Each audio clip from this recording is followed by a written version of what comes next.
long as you do what we say. Don't hurt them, I'm coming.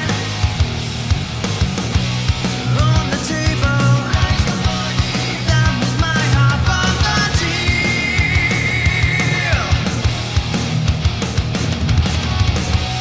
In the briefcase, now we need 2 million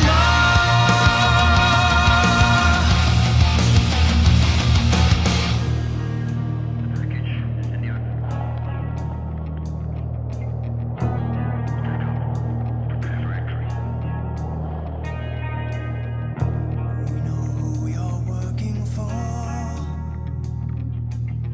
Just say the word and MI5 break down the door.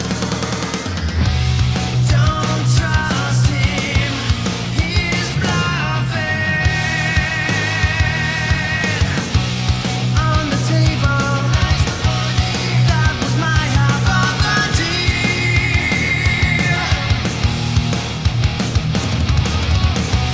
In the briefcase, now we need 2 million more.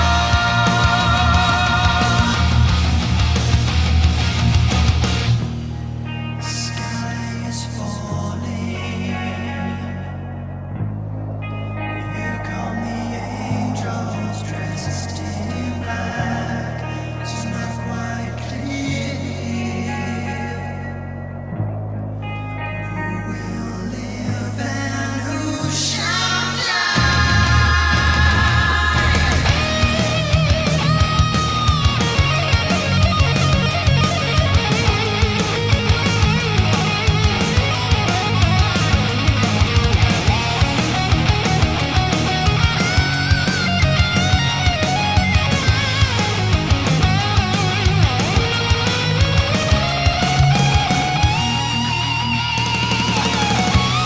on the table, that was my half of the deal.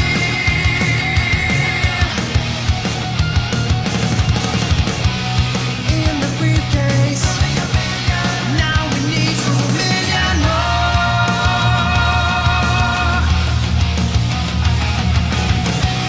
On the table, that was my half of the deal.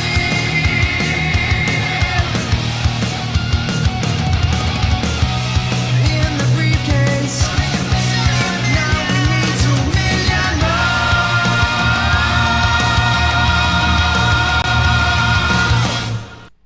Hello, ladies and gentlemen. Welcome to another live stream Tuesday. And I just started making myself laugh because in that video for Percy Johnson and one of my songs, and you can get that at wingsofpegasus.com if you want to, wingsofpegasus.com/music. But anyway, because I'm looking around at all these different screens, and I've got about like 8 screens that I look at for these live streams to keep everything organized. Out of the corner of my eye, obviously the video's playing, and that's what you're seeing, but I'm getting everything where I need it to be. And out of the corner of my eye, I read monkey rather than money. So on the table lies the monkey. So I thought that I'd made a spelling mistake in that video when I made it and just had never noticed it. But thankfully, I then saw that it actually said money. So that's why I was laughing before starting the live stream, putting myself off immediately, which is never a good thing. So anyway, we are live now. We're going. Everything's fine. And I have turned up the brightness a little bit on this camera with this controller thing. And I don't know whether it's too bright now or whether it's not. Well, it's definitely not bright enough because on my screen it looks really bright. But if it needs to be turned down a bit, if it's just a universal thing when it's too bright for everybody, then I can turn it down with my controller of my fancy new camera that I got before the last live stream. So yes, and I've done one video with it as well, and that analysis video seemed to work. The only thing is that in order to do obviously 4K, it takes the video 4 times as long to render. And with the videos, of course, I'm always looking at somebody performing or somebody's song, so it gets copyright claimed and all that kind of stuff. So it's quite a long process sometimes to get it up on YouTube, and then if it is blocked, then I have to re-edit it and upload it, and blur out the video that I sometimes have to do and all that kind of stuff. So I'm already on a bit of a tight schedule for each video, so then for it to take 4 times to render just to see it in 4K, and the only thing you'd be seeing in 4K is me. So I thought, well, it's not really worth it, because it is now an upgrade. It's now full HD. I don't think it was full HD before, just HD, and there's a definite difference between those two. And you can probably notice on these live streams that this is now full HD compared to what we were having before, which is, a little bit less detail. So I'm keeping the full HD for the analysis videos and not doing the 4K, because then I'd never release the video because it would take too long to render, especially if I'm having to do it twice over for then the copyright blocks and all that kind of stuff. So anyway, we are going to, I can see, Pam K36 says, Phil, are you always that pale? So that's what I mean about the light, because I think it's just a lighting thing. If I turn it down, maybe I'll start to get a little bit more colour to myself. So I don't know how many times I pressed that. More colour is coming back to me, but that was, 5 presses? So that's 2, 3, 4, 5. That's what we're on. Let me take it down by 2 maybe. I don't know. I'll leave it there. So if I look like I was a ghost, then we'll go halfway between where we were last time and between looking like a ghost. But I'm not particularly tanned anyway, because I live in the UK and the sun doesn't come out very much here, apart from when it does come out and it's about 40 degrees and it's just a random weather event, which is increasingly less random as the years progress. But anyway, it means that, it's just too hot to go outside anyway, and I'm not one of these people that goes out and tans themselves. I haven't got that kind of time on my hands, and if I did, I would just burn. My skin would just probably fall off, which is never a good look. Anyway, Elaine says no adjustments for the colour. So no, it's just lighting. I think the colour is quite accurate as to what it actually is, because the things behind me, trying to point to them behind my head, they're black and red, but the red is quite a faded red. It's not like a high saturated red, which actually the other camera made it look too red in the background compared to what it is in real life. So I'd say that, it's more like a red orangey colour that should be behind me. So therefore I know that the colours are a true reflection of the colours that I'm seeing and that people should be seeing at home. Like with my guitars, that is the colour that they are. So I don't increase saturation or anything like that. I think as long as you can see me and it's a true reflection of real life, then that's the most important thing. And I suppose if I did increase saturation, all that kind of stuff, and then I look really tanned, and then people meet me in real life and go, oh, what's happened to your tan? I say I never had a tan. And that's something that I see a lot of it on Instagram, is these filters that everybody uses.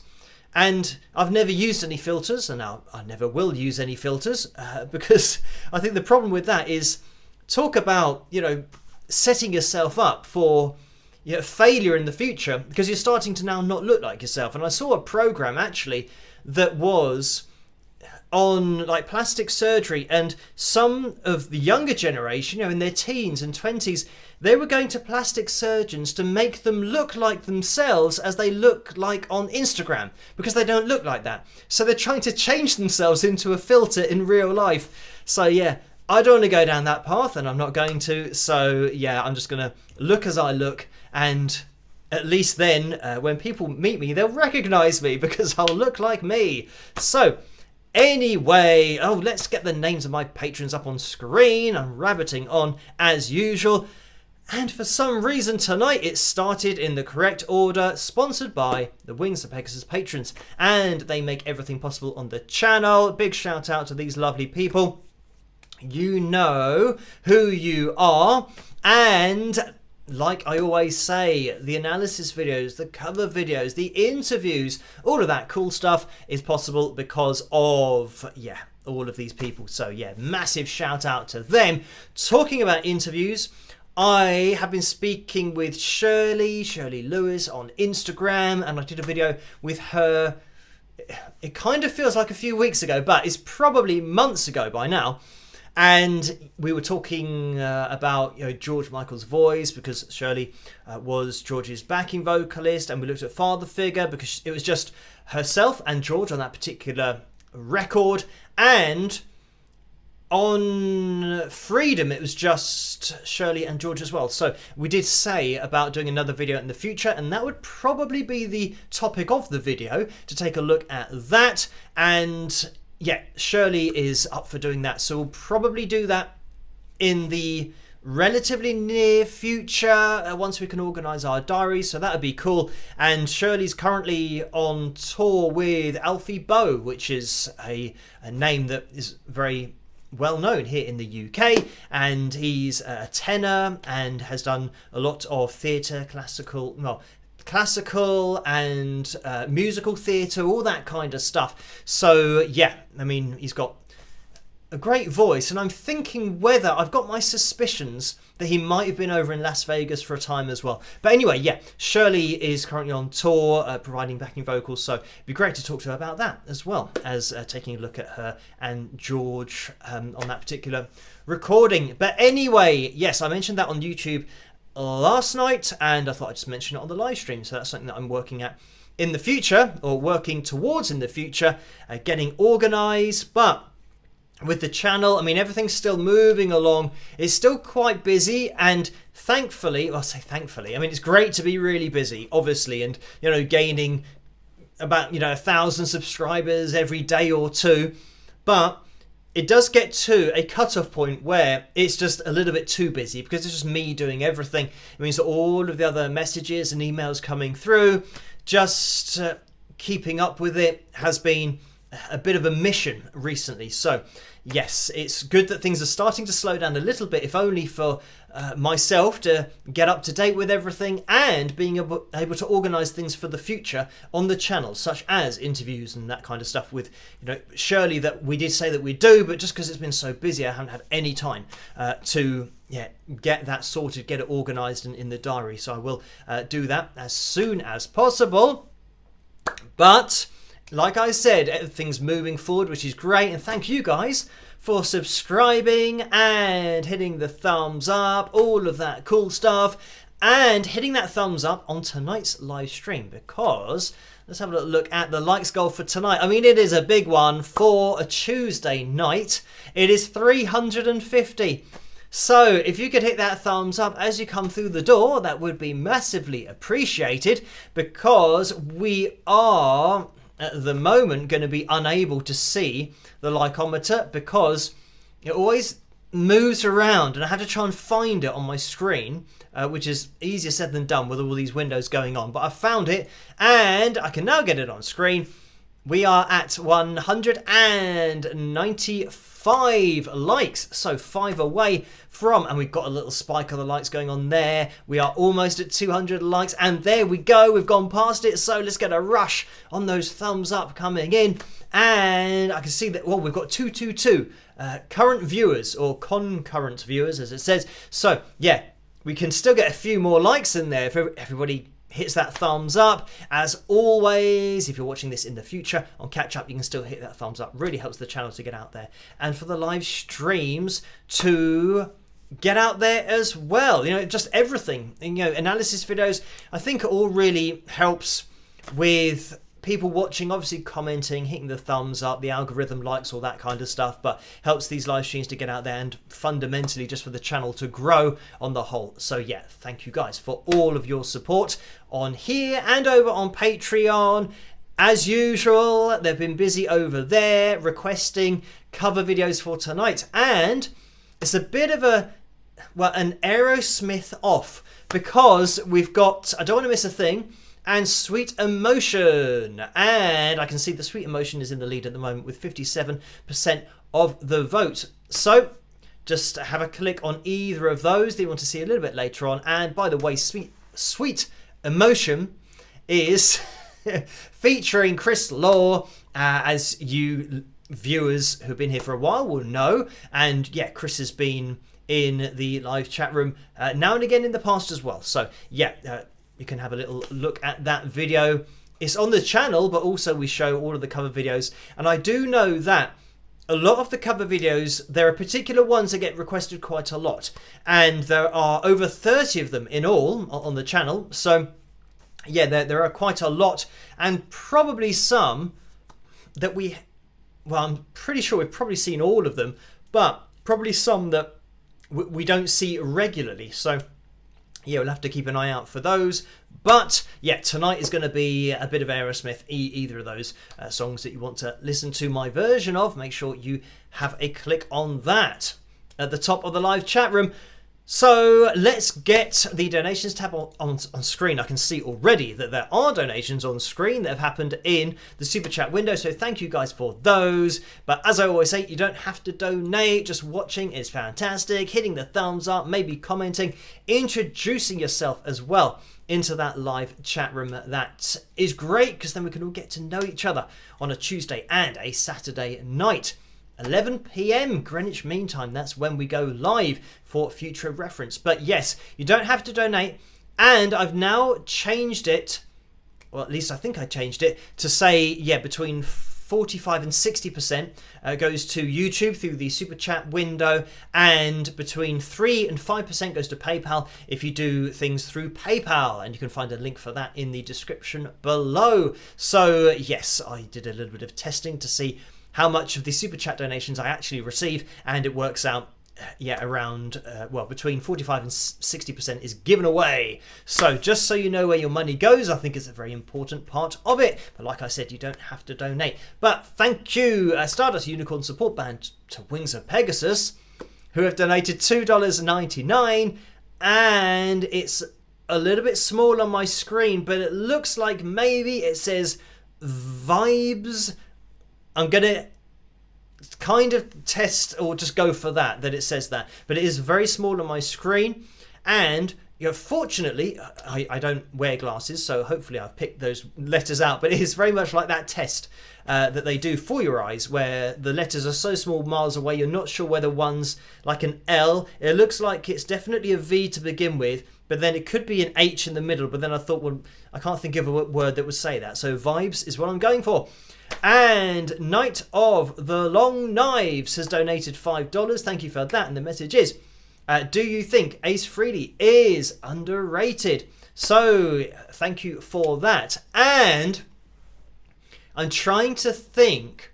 I'm pretty sure I've looked at Ace Frehley on the channel in the past, and I think it might have been addressing that very question. So, I mean, in that particular video, I basically, well, you can go and watch the video. I'm not going to say it all in the live stream, but I basically say about Ace Frehley that he's one of those guitarists that, flies under the radar of how important melody is in guitar solos. And I mean, when you're looking for melody, especially in particular styles of music, if the music isn't really heavy, like heavy metal and death metal, all that kind of stuff, where you do have a lot of alternate picking, economy picking, and even sweep picking, arpeggios, all that kind of stuff. I mean, Ace Frehley is a great example of putting melody into the songs and not having loads and loads of technique, but playing solos that serve the song. And especially, like I said, when it's not a heavy song, and when you've got vocals and harmony vocals, and songs that are really about melody and, if anything, about hooks and being catchy. For those kinds of songs, that's it. You need a particular type of solo. And for me, Ace was just great in each of these positions, in songs. When you've got your verse and your chorus, and then you have a solo, the solo's got to suit the song and serve the song. So that's certainly something that I say in that particular video. But like I said, you can go and check that out independently. I think it was probably quite a while ago. And I'll tell you what I could do, something that I've never thought of doing before in the live streams, is we sometimes have the riff of the week, where I go into my channel and I type in and find the particular riff that we're going to be looking at on the live stream, and usually I haven't set up this screen capture, but I've never thought about actually searching to see when I did this. Oh, come on, I hope this isn't one of those that's been blocked. This right, this is something that I'm going to have to do another search for, because I'm sure that I've done a video on Ace Frehley, but maybe this is the problem, that when I do videos a very long time ago, they sometimes get blocked in, or at least in the future, which is now the present, but they get blocked. And I know that the video that I did a very long time ago was, I'm sure it was on Ace Frehley, but I'm not sure. Yeah, I don't know. Let me just do a search for Kiss instead. See if we've got, here we go. It's because it wasn't actually specifically on Ace Frehley, it was on Kiss, where I'm sure, yeah, I must have been talking about Ace in that particular video, whether I did one individually or not. But again, with copyrights it's very difficult, because then they don't show up when I'm searching for them. But anyway, yes, I did a video just on Kiss back, I mean, this looks like, I can only see the thumbnail, but it looks like it's a very long time ago. So it might be one of those bands or topics, guitarists, to then spend a little bit more time talking about more recently. So anyway, thank you for that, Night of the Long Knives. And by the way, I'm going to actually click on this skip ads thing. I did say on YouTube, it keeps on popping up saying, let YouTube handle your adverts for you so you can concentrate on doing a live stream. So I just clicked on the button. I don't know what it's going to be like. I don't know how many adverts they're going to be putting in. So you guys can maybe let me know in the comment section as to whether you are getting lots of adverts or not. Just let me know if one pops up at any point. But yeah, I just clicked on that button. So yes, in short to that answer, I know that I've looked at Kiss, but I thought maybe I'd done an Ace Frehley video in isolation, but maybe I haven't. I'll have to have a check. But if not, then I will maybe do one in the future. It depends if you want to see one in the future or not. I know that you're just asking for my opinion of, Ace's guitar playing and, serving the song, all that kind of stuff, which I probably mentioned in that analysis video. But if you want me to kind of dive into his playing in a little bit more detail, like an analysis video, then just let me know. But thank you, David, as well, who has donated $5. And it's the pear man. When I say the pear man, it's the man who is a pear. He's got legs as well, so he's kind of got the body of a pear, saying peace. Maybe it looks like he's doing that, or maybe he could be doing that. It's too small for me to see, but it's probably more peace than live long and prosper. That's what Spock says, I think, unless I'm just making that up. I haven't watched a lot of Star Trek. You'll have to ask my dad about all of that kind of stuff, because he knows about that. But I have seen the more recent movies. And is that J.J. Abrams who's the director for those? Might be, not sure, might be making it up, but hopefully you know the more recent, what's his name? Is it Chris Pine, the actor? I'm getting these random names popping into my head. I don't know why this happens sometimes, but I don't think I know this. And because I don't think I know this information, these names that are popping into my head about, who directs it and who stars in it, I don't know if these are right or not. They could be randomly wrong names, but there you go. So that was J.J. Abrams and Chris Pine, apparently, from the newer Star Trek movies. If those names are correct, then obviously it's in the back of my brain just kind of rattling around random names and things. But anyway, let's move on with tonight's live stream, because we do have to get through the donations over on PayPal as well. As you guys know, I do address every single donation that comes through, even the ones between the live streams. And we had one that came through from Nicole for £16.30 on Tuesday. Oh, this is Tuesday, so it's very early this morning, 16 minutes past 6 this morning. Thank you for this, Nicole. And just a donation, yeah, of £16.30. The message is, hello, Phil. Summer continues to hit hard here. I keep my spirit up by watching Wings of Pegasus and your quality analysis. Beautiful days and good health. Phil, kisses and cheers.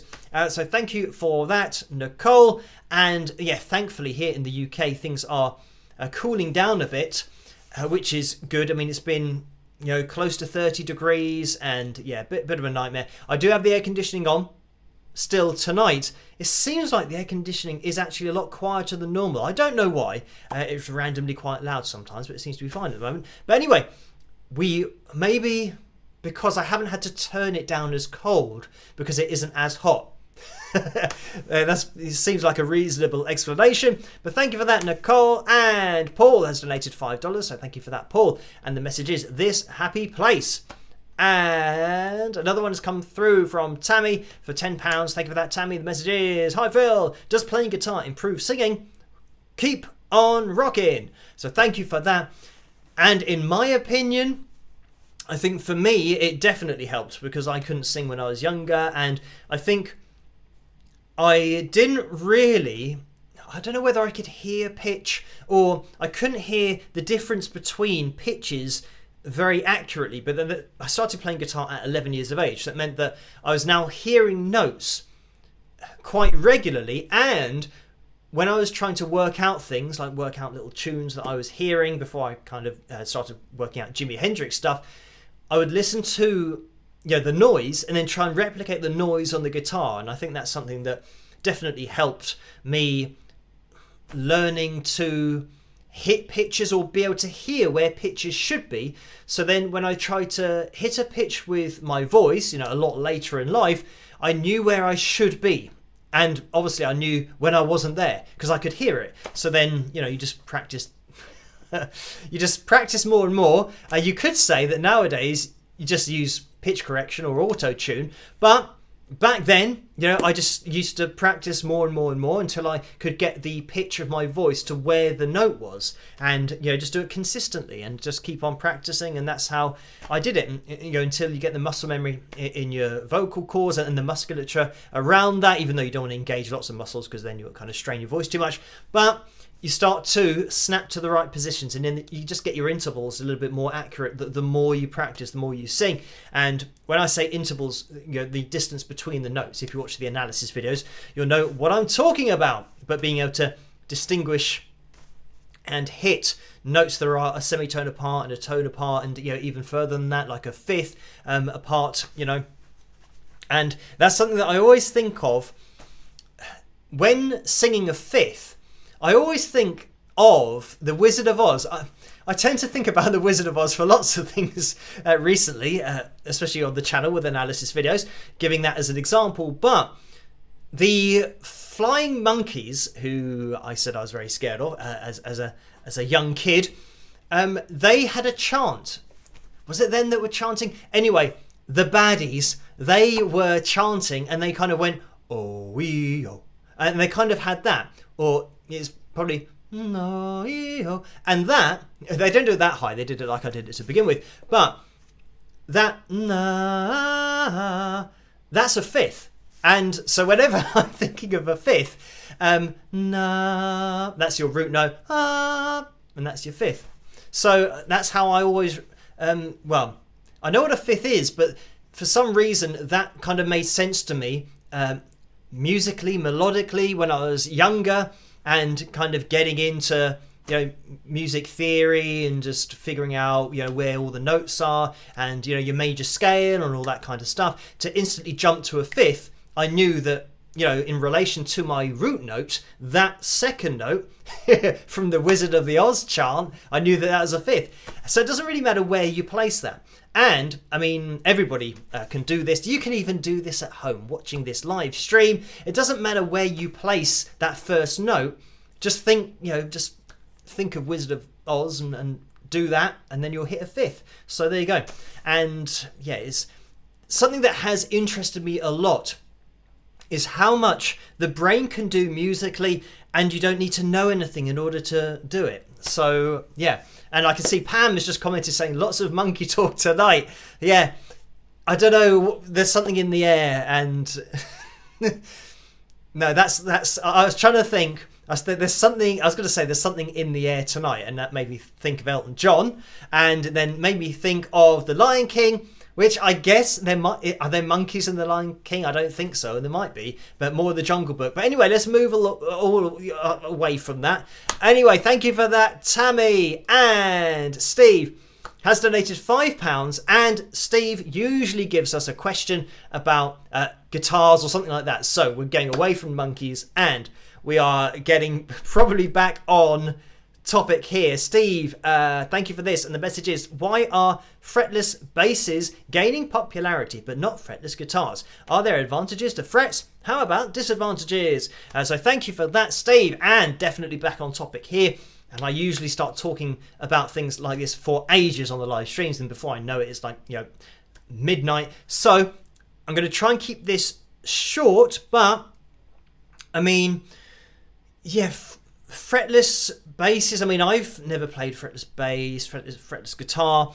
I've always been a fret guy myself, but certainly, I mean, by taking away the frets, it means that you now get more expression. I mean, you can find more microtones.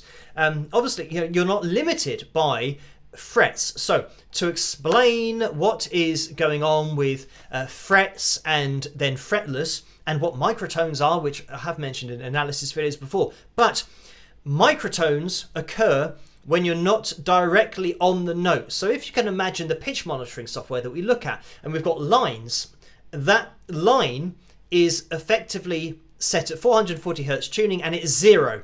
So it is perfectly on that frequency, whichever frequency that note is. So as you go sharp and flat of that, you might go 5 or 10 cents sharp or flat, and it means that you're going above the line or below the line, and there are 100 cents between notes. So if you're just a little bit above, then you get a particular expression in that, and the same for being ever so slightly flat. So you get to have all of that expression, and then when a voice is auto-tuned, you lose the expression of these tiny microtones.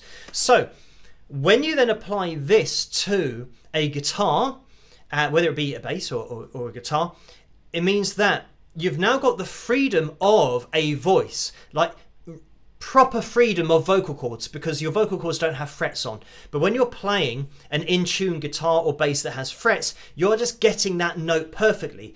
But what happens if you want to get that note just to stand out a little bit more? You might slide on a fretless bass slightly higher to get that note just to tweak your ear a little bit. So you've got total expression. Obviously, when you're sliding, it's going to sound a lot more organic. It's going to sound a lot more like a voice, because you're not getting that sudden change. And that's what happens when you slide from a fret to the next fret.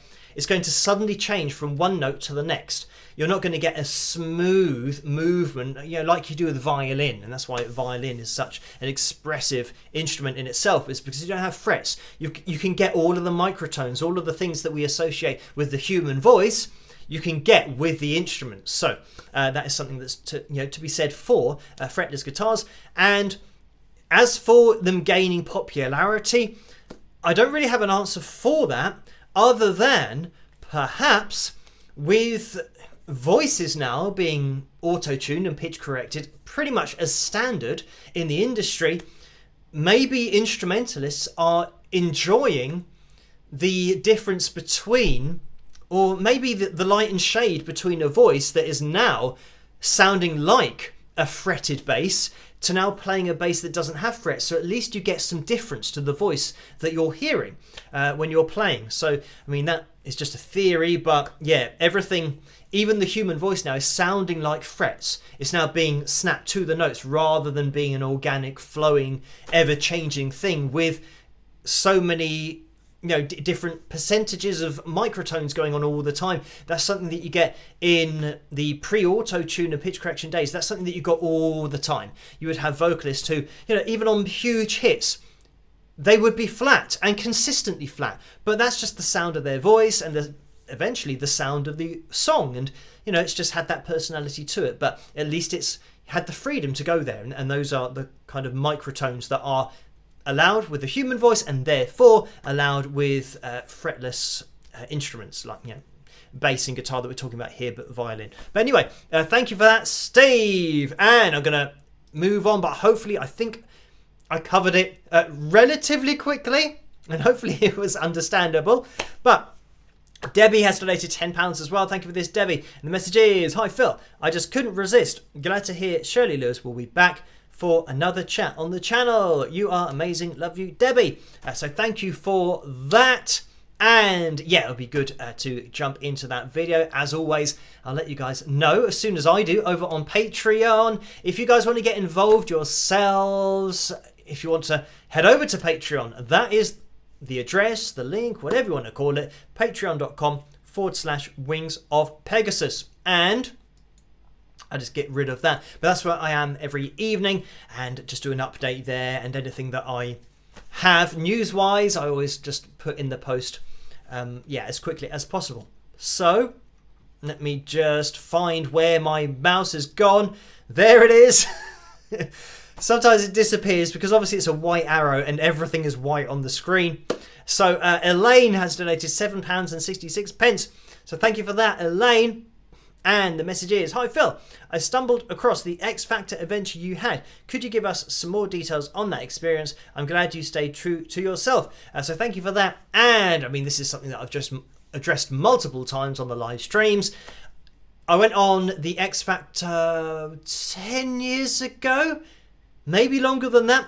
I can't remember, but I went on there to just prove a point that you can get on TV and get exposure for yourself if you're just willing to be outrageous, and you will get featured ahead of other people who are actually great singers.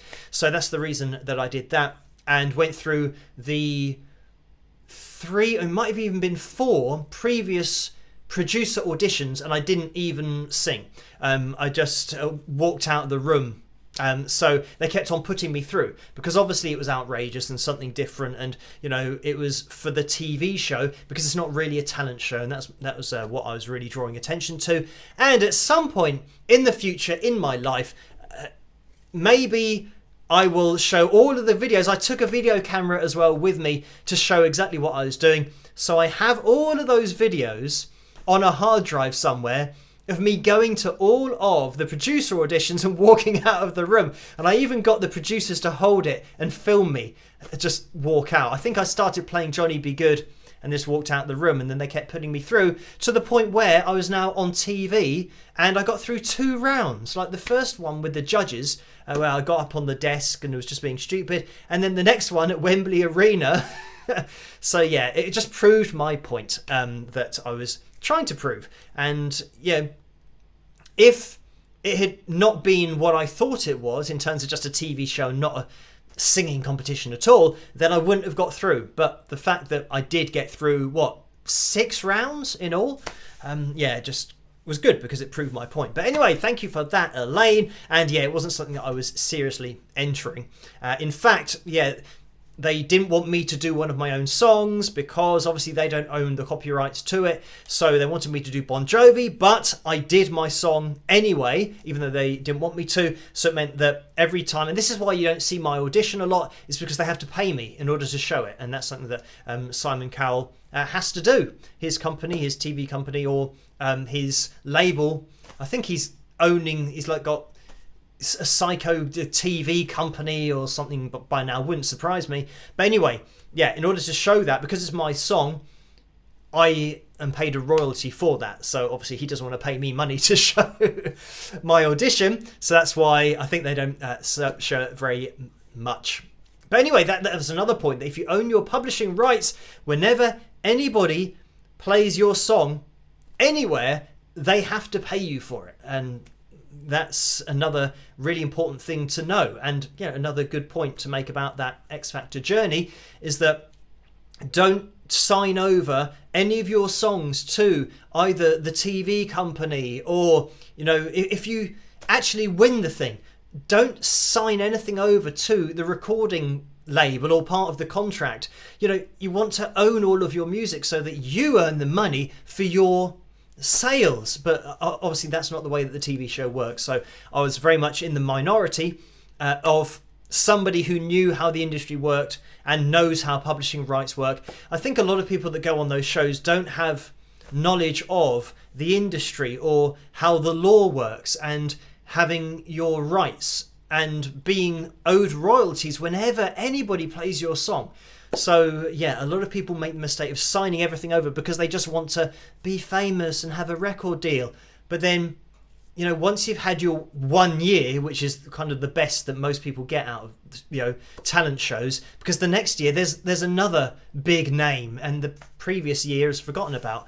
So it means that you've signed away everything you own for a year, and those people are going to make money from your songs for the rest of your life. You can't get those back and say, oh no, can I now unsign my name to that contract? You know, it's a lifelong thing, sadly. So you might even have a massive hit with one of your songs and you're not getting any money for it. And that's, something I mentioned about George Michael getting 0%. Now, that was the record deal that he signed with Wham, getting 0%, on the sales of the albums. Writing all of the songs. So yeah, that's what I mean. Sadly, people, especially back in those days, and George was so young, they just didn't understand it. They just are, I don't know, just either tempted or maybe I don't know what. It's almost like they're being hypnotized by the fame and the success. And people don't realise that, if you're famous and you are successful, you're not actually making money. I think people assume that if you're famous, you are successful, but it's a different thing. Being successful is getting paid for what you do, for selling a lot of what you own. Whereas, in the music industry, that isn't the case. You don't own because you've signed it over to the record label. So yeah, there you go. 0%. That's not a very good split. Anyway, thank you for that, Elaine. And Rebecca has donated £11.49. So thank you for that. And the message is for the tip jar. Cheers. So thank you for that, Rebecca. Right, we are going to UK Lemon said, did you keep a copy of the contract, Phil? So no, I haven't got a copy of this, but they do give you a contract, and the contract, I read all of it. The only one that I signed was one that allowed my image to be used, because I thought, well, I might as well do that because I don't have a problem with people showing me, because in order to make my point, it would have been a bit silly if people couldn't see me. So, yeah, there was that one. And I think there's probably other ones that I didn't sign. But I think people sign them. And, I'm not one of these people that doesn't know how it works. So if there is a particular contract that I think, well, here's the clause, or that is the part, which means that they will now own anything that is played with my image, then I wouldn't sign that. And thankfully, I don't think they really chase up the contracts because it's such a busy process and they're filming, cramming it all into kind of 1 or 2 days.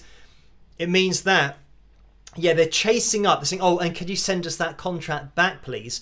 But if you're not sending it back, then they haven't got your signature on it, which means that they can't enforce it, and I wouldn't sign it anyway. So no, I don't have a contract, and I'm sure that probably nowadays, being over 10 years later, they probably make you sign it on the day.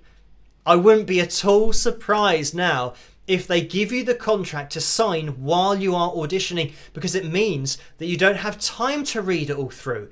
And there must be so many people that just sign it and they don't care because they might be famous, they might win the competition and all that kind of stuff. So yeah, I mean, mine was at the point where you didn't have to sign it on the day, but you were given them. And I think we actually had to print them off at home.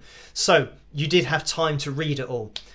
I'm sure that they've changed that. They probably, after me, they probably think, you know what we need to do? Because of that Phil guy from Wings of Pegasus, because we're having to pay him a royalty, we need to get people to sign these contracts on the day so that when it goes out on TV, we've definitely got them having signed away their rights. So yeah, I wouldn't be surprised if that happens now. So anyway, Or Orlando's in there in the super chat window. Thank you for that, Orlando. $2 that donation, and says, I totally lost track of time, spite the likes, with some thumbs up. So great idea there from Orlando. And let's have a plug of the mug as well. Here it is, and there we have it. If you want to get your hands on any merchandise, click on the tray underneath this video. If you haven't got a tray underneath this video, there's a link in the description below, and that'll take you through to the spring.com store, where you can get your t-shirts, your hoodies, your bucket hats, your caps, other stuff that we have over on... Oh, this is the thing. If there are any particular colours of t-shirts that you guys want, I know that it was suggested at the last live stream, if there's like a colour that, you know, loads of people want and say, oh, I can't believe that Phil hasn't got that colour on with his t-shirt, then just let me know, and I will then make some time to get that colour available, or make it available over on the spring.com store. So just let me know about that. And by the way, thank you guys for hitting that thumbs up. I can see that we are at 343.45. I always love a number sequence, and now it's gone. But we're looking for 3 more people to hit the thumbs up. So, oh, this is, Tammy's just said, purple lights, laugh out loud. This is another thing that I've got on control. I kind of have to lean round. There we go. This is the other thing about now having a camera where I can control the lighting, which still kind of blows my mind, having spent, what, 3 or 4 years with the other camera. Maybe not that long, maybe a couple of years, because I did have a camera before the previous camera. But yeah, it kind of blows my mind that I can actually make it brighter and darker with a control through the camera. But I guess you get what you pay for. So I did save up for this one, but it's good. The reason I'm mentioning all of this is because before, with the other camera, when I had the lights on in the background, it meant that the exposure was better than when it was off. It was then too dark. So I'd always, you know, make sure that I had the lights on, because it was too dark. I'd think, oh yeah, I've got to turn on the purple lights. But now the purple lights aren't essential to the quality of the lighting. So thank you for that reminder, because I would have forgotten. Okay, Muriel says t-shirts. Oh, pink t-shirts. Well, last time we had purple. So it's between what, purple and pink. I don't think I'm going to be able to make just every single colour of the t-shirts. There's got to be particular ones that a lot of people want, because then obviously it's going to make more financial sense, or make it financially viable to have those options, rather than just having loads of options and then everyone says, oh, I can't decide which colour I want, so I'm going to think about it another day. You know, we just want to have, I think I've got, I don't even know which colours we've got available. So there's definitely a black one, because I like black t-shirts, so I know that there's definitely that one. But Ghislaine says, again, you know, red. Ginny says blue, but purple seems to be quite a popular one. Lime green, royal blue, purple. So maybe we'll start with a purple one. I'll try and get that added, and then if there's another colour that loads of people want, and it isn't kind of, you know, a free-for-all in just calling out loads of random colours, then we can add them in time. But yes, Irma says white. I'm trying to think if there's a white option or not. I'm gonna have to check whether I've just done black, but it might be black and white, so we'll go for maybe black, white and purple. That's something that I'll make I can see Rocker Girl says purple. I will make a little bit of time to start adding those colours. Right, Diane says they've started with ads. Not thrilled by that. Oh, and now it's disappeared. Oh, you miss what Phil's answering. Okay, so yeah, this is, you know, if you can let me know, this is the first live stream where I've allowed YouTube to do the ads. So I don't know what that looks like from your side of the camera. Viewing the live stream. So yeah, if you let me know if there are adverts and you're actually missing my answers to questions because of the adverts, then obviously I'll have to cancel that, because that's a bit stupid. So Janice says black, white already available. So there you go. If you want a white version of the t-shirt, then that's already available. Right, let's get into tonight's cover video. And I'm going to bring the poll to an end. I think Sweet Emotion is gonna be the winner. It looked like it had 59% of the vote, and yes, it stayed at 59% of the vote, so we will jump into that. I think this is a relatively short video, so it will still leave us in quite a good place to maybe have a fill tune, because I know there have been a lot of requests for those recently over on Patreon, but we haven't had one in I don't know how many live streams. But yeah, we will maybe put one of those in. Maybe a riff of the week, depending on how we get on, but I haven't done the screen capture for that, so you'll have to wait for me to do that all. So we will jump into Sweet Emotion. This is myself and Chris Law with our version of the Aerosmith classic, and I'll see you guys after this. Rock! 1, 2, 3, 4.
And there we have it. So that's myself and Chris Law with our version of Sweet Emotion. I hope you guys enjoyed that one, and thank you for voting for that tonight, and you guys over on Patreon for requesting it in the first place. So a bit of an Aerosmith theme to tonight's cover vote. We will maybe jump into, we don't have a picture corner tonight, so we will jump into a fill tune. Well, I do think we've got some time for it. I don't know how long the backing track thing is when we get to the FilJam, because we have hit the target for tonight of 350. So thank you guys for that. You can keep on hitting that thumbs up if you want to. But what we will do is, I saw somebody request, what did I see? Guff Fest. I'm not sure whether we will jump into that one or not. Let me have a little look over on Patreon to see what we've got over there, if anyone in particular was requested. Okay, Tammy wanted Guff Fest. Have a little look down, and yeah, Phil 2 from Janice. Oh, there's a comment here from Joe. And Joe's requested original cover, FilJam number 41. This will be a bit tricky with a winky face. Okay, right, so we are going to be having the FilJam, but yeah, Joe doesn't usually comment about the FilJams before the FilJam, so it's going to be tricky apparently, so yeah, we'll have to brace ourselves for whatever that is going to be. But back to the Phil tune. We'll have a little look at Guff Fest and then we'll jump into this FilJam afterwards. But yeah, my real life story. I hope you guys enjoy this. Obviously, it's a story from my life. And yeah, all of these stories did actually happen. It's me in cartoon form. So these are just some cartoons that I made. But I hope you guys enjoy this. I'll see you after. Rock!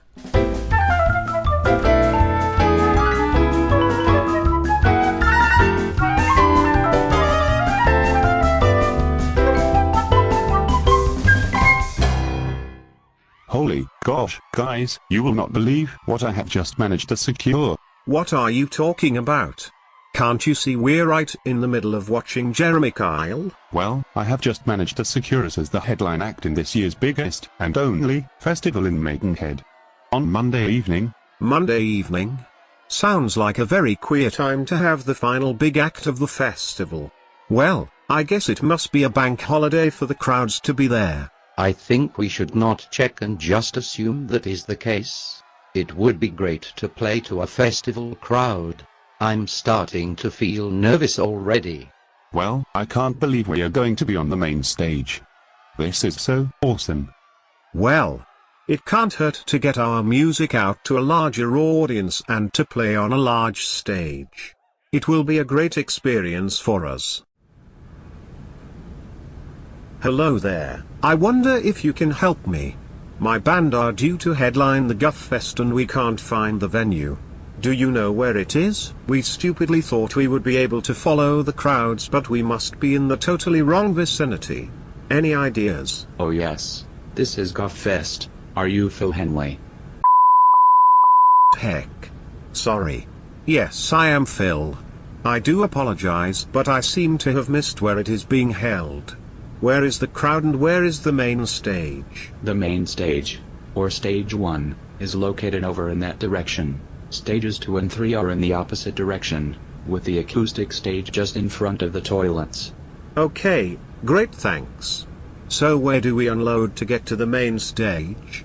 Is the space on stage to have our equipment ready while the previous band are playing? And also, how far away is the field and stage, as I can't hear the crowds and I assume it must be a long walk from here? Note, the main stage is behind you.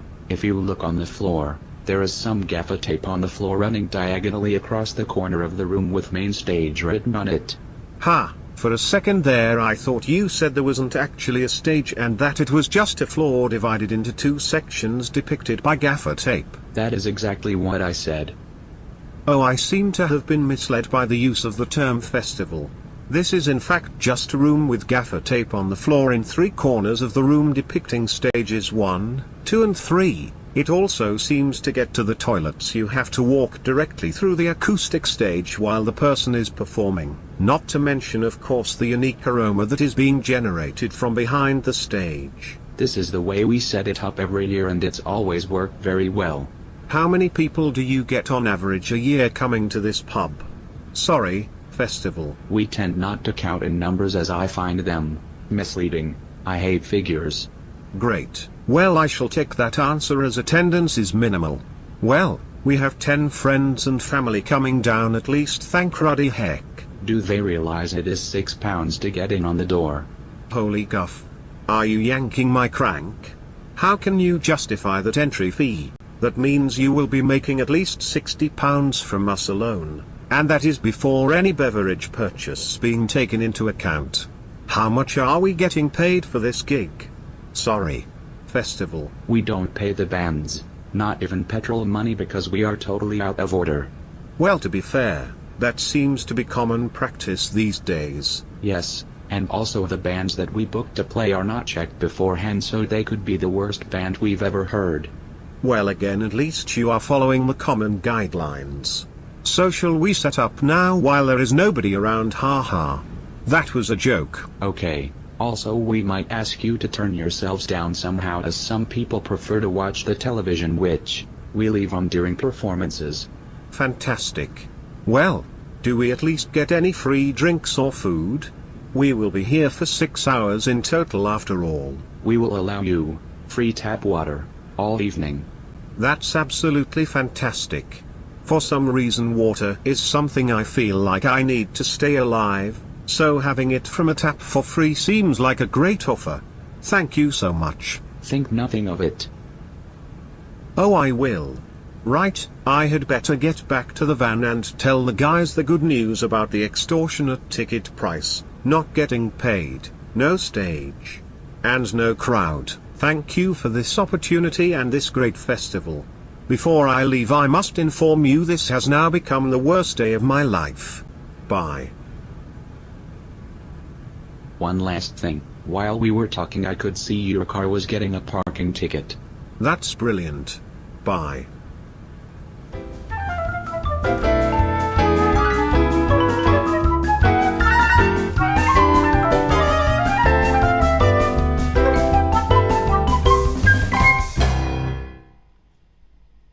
And there we have it. That was another real life story. I just thought at the end of that Phil tune, why don't I get my camera why don't I get my guitar ready so I don't have to adjust things like with the camera. Obviously that's something that has changed because I don't have to now move my seat up. In fact, my seat is up at the moment, but yeah, the other camera cut out. It wasn't as high vertically or didn't have the same amount of pixels. I don't know what was happening, but anyway, I thought, why don't I get the guitar so that I don't have to try and grab it from the wall and knock everything off the desk. So yes, we are going to be jumping into the FilJam, but just before we do, Orlando donated £8 over on PayPal, so thank you for that. And the message is Liliac, who you did an analysis video on, dropped out of America's Got Talent because the producers wanted them to perform songs by Justin Bieber or One Direction. Unbelievable, right? So yeah, I mean, this is the point that when they asked me to kind of do Bon Jovi, I just did my own song anyway. So yeah, I think because I was probably a bit older, I was 30 at that time, so yeah, I'd been around the block a bit, knew how it all worked. But especially like I said, for younger bands and especially actual bands, going on shows like that is very difficult. And I know that Taj, what was Taj on? He might have been on either Australia's Got Talent or America's Got Talent or something like that. But a similar thing for Taj, really, that going on a talent show, and Taj Farrant, by the way, if you don't know who I'm talking about, but yeah, Taj is a friend of the channel, and yeah, we kind of keep in touch and all that kind of stuff. But anyway, yeah, when he was on the talent show that he went on, again, it wasn't about him as a musician, it was about them trying to change kind of the way that he looked and appeal to a mass audience, all that kind of stuff. And then I don't know which act got put through instead of him, but it's just something just a bit stupid. And to give you an idea, last year on Britain's Got Talent, which is this version, or at least the UK's version of that, there was, in the final, I didn't watch it. The only bit I saw, I just happened to turn over when it was the final and they were announcing the winner. So of course there's all silence and everything, big drama. And they announced the winner, and it was this guy. He was wearing a high-vis jacket. So I thought, maybe he's, I don't know, like a gymnast or something, or a magician or a comedian or something. And it turned out, because then at the end, the winner performs. And his performance, the guy that won the whole show, I didn't see the whole thing, but there must have been some talented people in there, because they usually are. The guy's act was taking off his high-vis jacket, and he had another one on underneath, and then he took that off, and then he had another one underneath, and then he took that off, and he had another one underneath, and he took that off, and you start to get the picture. That was his act. That's what won the competition. He was the winner of Britain's Got Talent.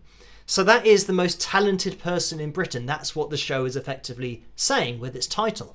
So there you go. That's what can happen. That, especially for young, this is where I feel sorry for young kids and the parents of kids who have their hopes raised by getting through so many rounds and round after round after round. They then get on TV. They then maybe get to the quarterfinals. They get to the semi-finals, and then they get voted out, even though they're a great musician or artist in their own right and they're young.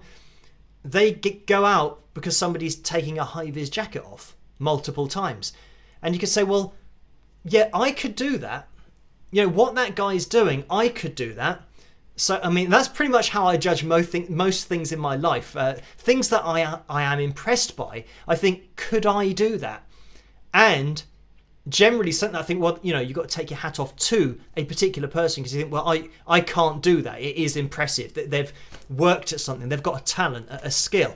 But doing something that I could do, I think, well, is that really a talent? If I put on enough high-vis jackets, I could take them all off. But, it was light-hearted. It was, maybe you could say it's like a comedy thing, and but that's all he did. I don't think he told jokes in between or anything, or did impressions or that kind of stuff. So, yeah, that's what won here in the UK. But anyway, yeah, that's why I'm not really into those shows at all. So, let's... Okay, right, that is working, which is good. Right, let's see what this is going to be, because Joe's already let us know that this is going to be difficult or interesting. I can't remember what he said, but which number is it? Number 41. So let's click on that. If I was going to die and only had Oh man, there are so many adverts, and I know why I see so many adverts for guitar courses. And yeah, I won't get started on guitar courses, because every single advert that I see, they're all addressing the wrong thing. But anyway, let's get into this.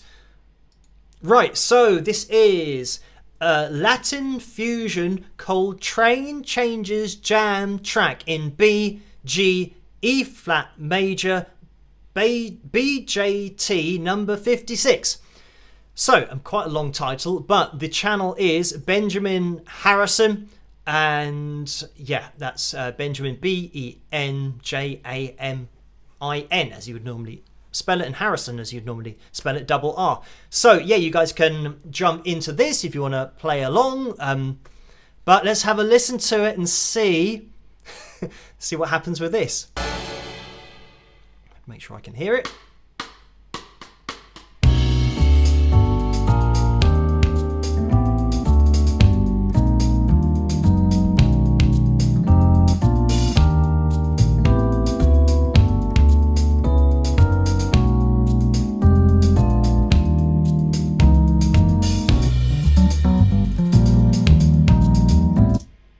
I'm waiting for a key so that you have something to play a melody over. So I'm going to fast forward this to see if it is all just this.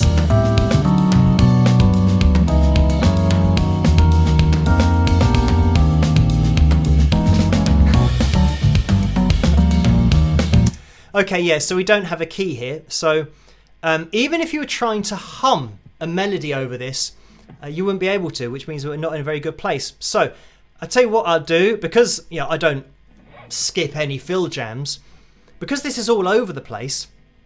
I'm just going to literally play anything on my guitar, and we'll see how it sounds. It's literally all over.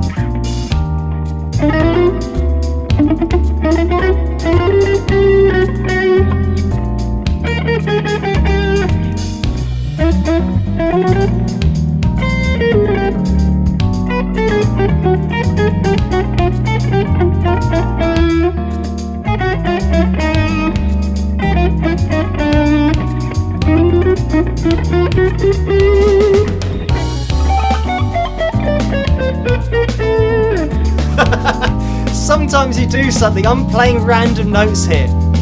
Yeah, because you can't sing a melody over this because it is like going. I'll demonstrate what it's like doing afterwards, but.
Some of the keyboard lines just cracking me up.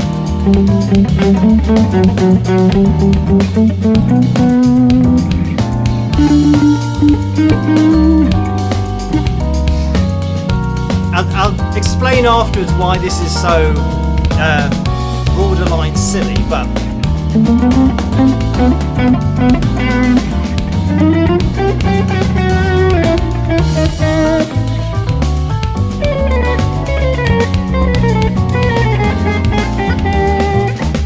I'm literally just playing semitones.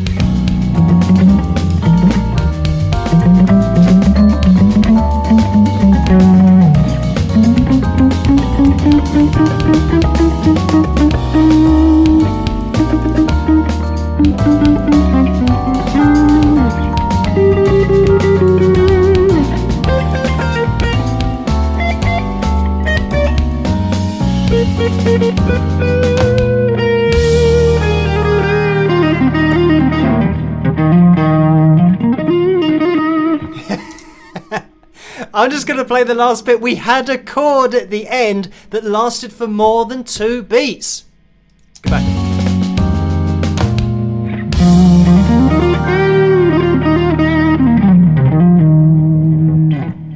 There we go. We had an E flat at the end. So that was 4 minutes and probably about 45 seconds of literally going.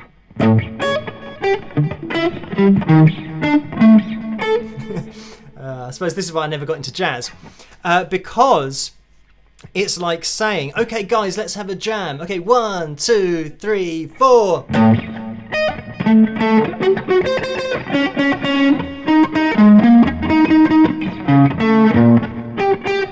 And and then they say, guys, what are you doing? We're supposed to be jamming, play along with me. Everyone would say, what are you doing? We're going to start on a chord and then we're going to play melodies. So this is literally changing the chord. And the reason that this is, something that I'm not really into myself. The reason that it doesn't do anything for me is because usually you listen to a sound, a chord, and then you come up with a melody over the top of what you're hearing. But because this is changing what sounded like every 2 beats of a bar, but definitely changing every bar, you've got to listen to it to then play, but by the time you play, it's changed. So you have to listen to it again. You go to play, it's changed. You go to listen to it again, go to play, it's changed. So it's constantly changing, so you can never play consciously. So the only way to play along to something like this is having all of the chords, all of the changes, so that you're playing in a different key every 2 beats, which is too fast to be able to do it consciously. You have to do it all, muscle memory, subconsciously, and just work out your jumps to your core positions. That's why it's not really something that I'm into, because I like to create melody lines rather than just playing notes of a chord and we'll change to this E flat major 7th chord. Okay, let me go to my E flat major 7th scale and just play notes from that, and then in 2 beats we'll jump to the next, and jumping all over the place. You're not actually coming up with notes consciously. It's like color by numbers, where this is red, this is blue, that's great, and you have to do it like that. So with this, you've got to go to the chords every 2 beats. You've got to go to the new change. You can't come up with your own stuff. You've got to pre-work it out, and it doesn't really do much for me, but there we go. That is it. Just one of those songs that when I said if you want to jam along to this yourself, you won't be able to jam along to this, sadly, unless you go through all of the chords and just jump from one shape and one scale to the next. And I'm sure that it could sound very clever, but that's not what I'm really into, kind of sounding clever. I just want to create good melodies, which for me is what music's all about. It's about melody and connection, and there's just literally impossible to play consciously there. So anyway, thank you for that one, Joe. But I mean, it's an interesting one to look at, because we can explain the difference between conscious playing, unconscious playing, or subconscious playing, and chord changes, and how you can come up with something yourself, like at the end there when we had that E flat, those, if I'm throwing in those notes, I'm thinking of these,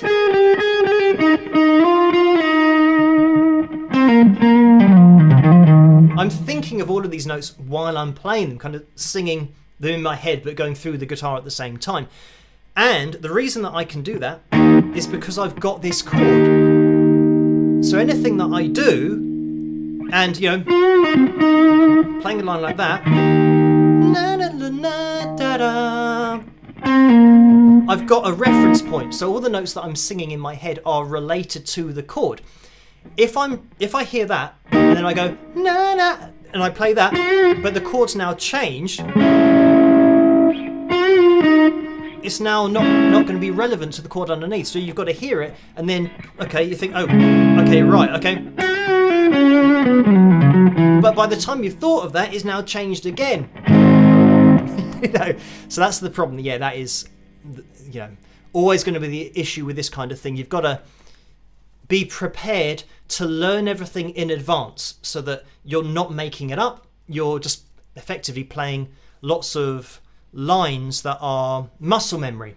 And you can do variations of lines, of course, but it's just accepting that, okay, right, I can put my mind and my creativity, all of that melody that I want to make up, you're going to have to put that on the back seat for a while and just go through your shapes and your scales. So anyway, that was that. Thank you for that one, Joe. Hopefully they're not all like that. I mean, if anything, it just backs up why I haven't kind of gone down that route myself with playing, because I think, I don't really get it.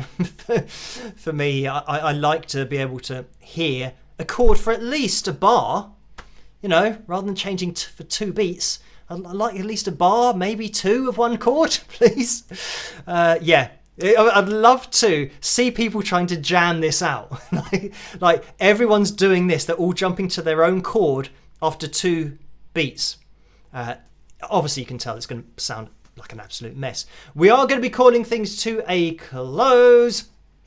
And we are going to be doing another video tomorrow night. Yep, so Wednesday night, kind of losing track of where we are. But yeah, tomorrow night, new analysis video. I'm going to be live streaming again on Saturday night, so look out for that. As always, it's going to be 11 p.m. Greenwich Mean Time. So yeah, if you're available then you know, hopefully you'll be at that live stream. And Joe says, don't worry, next few will be normal. So thank you for that, Joe. So yes, looking forward to those FilJams. But I mean, pretty much, I mean, that is just like an excessive thing. It's obviously something that is, let me just read what it says. It says, this is a play along in Latin fusion Coltrane changes style jam based on the chord changes from Giant Steps by John Coltrane. Okay, so this might be, it's not like a backing track, it's the chords from a piece.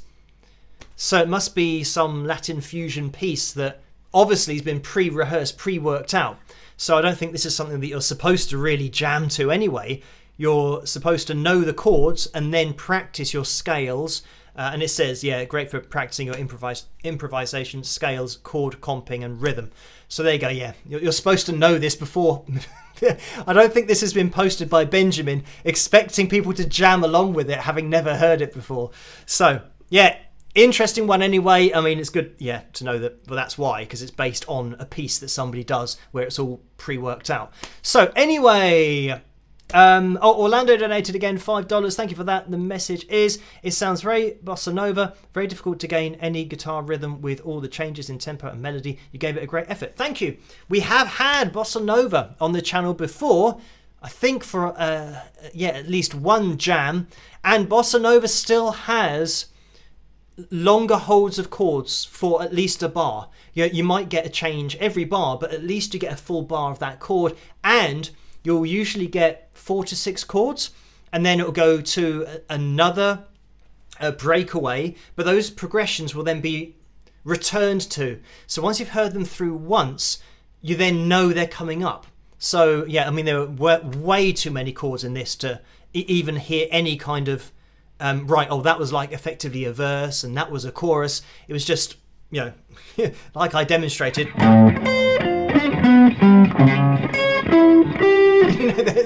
There's no rhyme or reason to it on a first listen. So anyway, let's see. Oh, Attila the bassist said, it's awesome, a work of pure genius. It's not bossa nova though, it's fusion jazz. So yeah, and this is the thing, that some people are into lots of different styles of music and they enjoy different things. Like I said, some guitarists, you know, really like this. They really like having everything planned out and knowing all of the changes that are going to happen and knowing all of the notes that they're jumping to, all of the scales that they're jumping to.